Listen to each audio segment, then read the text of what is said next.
Hi అండి, అందరికీ నమస్తే. Welcome to Tulasi vibes. ఈరోజు నేను చికెన్ దమ్ బిర్యానీ చేస్తున్నానండి. చికెన్ 1/2 కిలో తీసుకున్నాను. అందులో 2 టేబుల్ స్పూన్లు అల్లం వెల్లుల్లి పేస్ట్, 1 టేబుల్ స్పూను ఉప్పు, ఆ తర్వాత 1.5 టేబుల్ స్పూను కారం వేసుకోవాలి. మనకి స్పైసీనెస్కి తగినట్లుగా కారం అడ్జస్ట్ చేసుకోండి మీరు. 1/2 టేబుల్ స్పూన్ పసుపు, తర్వాత మనకి ధనియాల పొడి వేసుకోవాలి. 1.5 టేబుల్ స్పూను ధనియాల పొడి వేసుకుంటాను. అంటే మీకు మసాలా కూడా వేస్తాం కదండి, 1.5 టేబుల్ స్పూన్ సరిపోతుంది. 1/2 టేబుల్ స్పూన్ గరం మసాలా, అంటే చెక్క లవంగా అన్నీ వేసిన పౌడరు. అలాగే ఒక అరకప్పు పెరుగు. మనకి 1/2 కేజీ క్వాంటిటీకి అంటే నేను మీడియం కప్తో తీసుకున్నాను. 1 కప్పు, మీరు చిన్న కప్పుతో అయితే ఒక 2 కప్పులు వేసుకోండి. మీడియం సైజుది అయితే 1 కప్ వేసుకోండి సరిపోతుంది.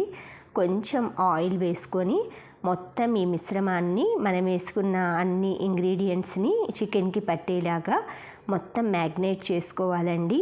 ఒక 1/2 అవర్ ఇలాగ పట్టించేసి మూత పెట్టేసి వదిలేసేయాలి. ఇలా మనం అన్ని ముక్కలన్నిటికీ పట్టిందనుకోండి, మనకి బిర్యానీ ఉడికిన తర్వాత ముక్కలన్నీ కూడా ఫ్లేవర్డ్గా, స్పైసీగా, ఉప్పు అన్నీ ముక్కలకు ఉంటుంది. మనకు కొన్ని బిర్యానీలు అయితే ముక్కలు చప్పగా ఉంటాయి. అది ఇవి ఉంటాయి కదండి, పుస్కా అవి అంటారు. అవైతే మనకి ముక్కలు అలాగే వేస్తారు మసాలా పట్టించకుండా. తర్వాత వచ్చేసి ఉల్లిపాయలు బ్రౌన్ ఆనియన్స్కి వేయించుకుంటున్నాను. ఆయిల్ బాగా కాగిన తర్వాత సన్నగా తరుక్కోవాలి ఉల్లిపాయలు. వాటిని వేయించి పక్కన పెట్టుకున్నానండి. ఇలాగా గోల్డెన్ బ్రౌన్ కలర్ వచ్చేలాగా వేయించి ప్లేట్లోకి తీసుకోవాలి. తర్వాత మనం మెంబర్స్ని బట్టి, మేము 2 మెంబర్స్కి అయితే ఈ కప్పుతోటి 1 కప్పు వేసానండి. బాస్మతి రైస్ లూజ్ తీసుకున్నాను. శుభ్రంగా వాటిని 2 సార్లు కడుక్కోవాలి వాటర్ పోసి. ఈ విధంగా మొత్తం ఏదైనా డస్ట్, ఫైన్ డస్ట్ ఉంటుంది కదండి, అవి ఎన్ని ప్లేసుల నుంచి వస్తాయో అలా కడిగి పక్కన పెట్టుకోవాలి. ఇప్పుడు బిర్యానీ చేయటానికి ఇలా వెడల్పుగా ఉండే పాత్ర తీసుకోండి. అందులో ఒక 2 టేబుల్ స్పూన్లు నెయ్యి వేసుకోవాలి. అది సరిపోతుంది.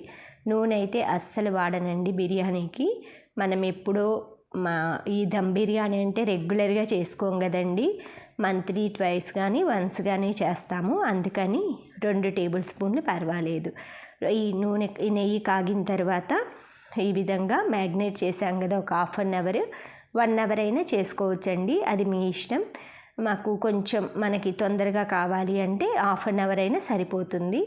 ఈ విధంగా మ్యాగ్నేట్ చేసిన దాన్ని నేను కొంచెం ఆయిల్ అది ఉంటే బాండ్లీలో పోపేసింది వేసానండి. అందుకే మీకు అక్కడక్కడ జీలకర్ర ఆవాలు కనిపిస్తున్నాయి, ఏం కాదు. ఈ విధంగా మొత్తం మ్యాగ్నేట్ చేసిన చికెన్ని ఒక్కసారి గంటితోటి కిందకి పైకి కలుపుకోవాలి. అంటే కారం నీళ్ళు, ఉప్పు నీళ్ళు కిందకి వెళ్తాయి కదండి, అవి అన్నీ కలుపుకొని ఈ విధంగా కాగిన నెయ్యి మిశ్రమంలో ఈ చికెన్ అనేది వేసుకోవాలి. పెద్ద ముక్కలు కొట్టించుకోవాలి బిర్యానీకి. మీడియం సైజువి లెగ్ పీస్లు పెద్ద సైజు అయినా పర్లేదండి, బాగా ఉడికిపోతాయి. ఈ మ్యాగ్నేషన్లోనే సగం మొత్తం మనకి అంతా ముక్కలన్నీ సాఫ్ట్గా అవుతాయండి. ఉప్పు నీళ్ళల్లో ఒక 1/2 అవర్ నానబెట్టుకున్నాను, అప్పుడు ఇంకా సాఫ్ట్గా అవుతాయి. ఇలాగ ఒక 5 మినిట్స్ మూత పెట్టేసి అయితే ఉంచాను. ఇలా చూడండి, అన్నీ మొత్తం ఎలాగ కలర్ చేంజ్ అయిపోయి స్మూత్ స్ట్రక్చర్ లాగా వచ్చేసింది. ఇది రైస్ మనం పైన వేసిన తర్వాత ఆ ఆవిరికి మిగతాది ఉడికిపోతుంది. ఈలోపు నేను పక్కన ఒక పాత్ర పెట్టుకొని అందులో వాటర్, బిర్యానీ ఆకు, చెక్క, మరాఠీ మొగ్గ, లవంగాలు, యాలుకలు, తర్వాత షాజీరా, ఇవి మన దగ్గర ఈ బిర్యానీ పువ్వున్న వేసుకోవచ్చు, అనాస పువ్వున్న వేసుకోవచ్చు, జాజికాయ, జాపత్రి ఏవైనా వేసుకోవచ్చు అండి బిర్యానీ దినుసులు. నా దగ్గర ఉన్న వాటిని ఇవి వేస్తున్నాను. వేసి 1 స్పూను ఉప్పు వేసి ఉడకబెట్టుకోవాలి. కొంచెం లైట్గా నెయ్యి వేసాను, ఎందుకంటే మెతుకు అతుక్కోకుండా ఉంటుందండి బిర్యానీ మనకి బాయిల్ అయిన తర్వాత. లేదంటే కొంచెం అతుక్కున్నట్లు ఉంటాయి. ఆ విధంగా కాకుండా ఉండాలంటే నూనె కానీ నెయ్యి కానీ వేసుకోవచ్చు. నేను నెయ్యితోటి ఇది మొత్తం చేస్తున్నాను కాబట్టి నెయ్యి వేసానండి కొంచెం.